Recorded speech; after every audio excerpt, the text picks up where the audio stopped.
Hi, welcome to YOYO TV. Telangana రాష్ట్రంలో రాజకీయాలు కొత్త మలుపులు తిరుగుతున్నాయి.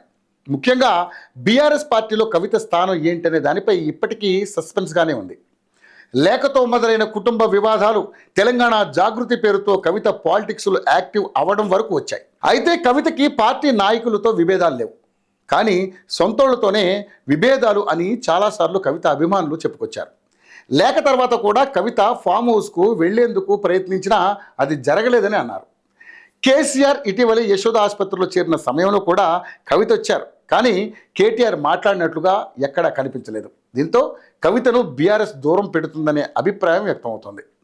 ఈ క్రమంలో తాజాగా బీఆర్ఎస్ వర్కింగ్ ప్రెసిడెంట్ తీసుకున్న ఓ నిర్ణయం బీఆర్ఎస్ పూర్తిగా కవితను దూరం పెట్టిందనడానికి సాక్ష్యమని కొంతమంది నిపుణులు అంటున్నారు.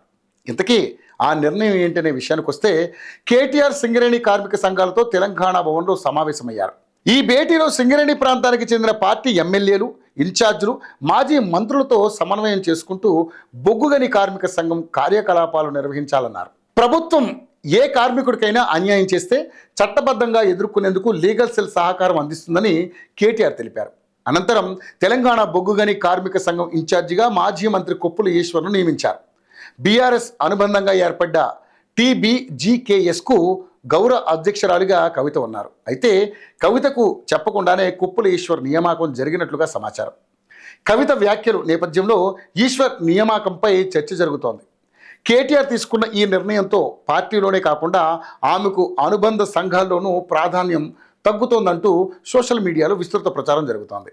ఈ నేపథ్యంలో కవిత సైతం కాంగ్రెస్ మద్దతుగా కొన్ని కామెంట్స్ చేశారు. అలాగే తీన్మార్ మల్లన్న తనపై చేసిన వ్యాఖ్యలకు బీఆర్ఎస్ రియాక్ట్ కాకపోవడంపై కూడా స్పందించారు.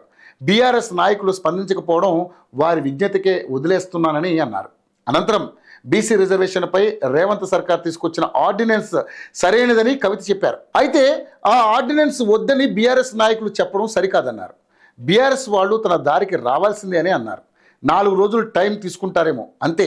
2018 చట్ట సవరణ చేసి ఆర్డినెన్స్ తేవడం సబబేనని చెప్పుకొచ్చారు. తాను న్యాయ నిపుణులతో చర్చించిన తర్వాతే ఆర్డినెన్స్కు సపోర్ట్ చేశారని ఆమె చెప్పడం జరిగింది. దీంతో బీఆర్ఎస్తో కవితకు సంబంధాలు పూర్తిగా తెగిపోయినట్లే అని నెటిజన్లు అంటున్నారు. చూడాలి మరి కవిత బీసీ రిజర్వేషన్లపై చేసిన వ్యాఖ్యలపైన బీఆర్ఎస్ నాయకులు స్పందిస్తారో లేదో చూద్దాం.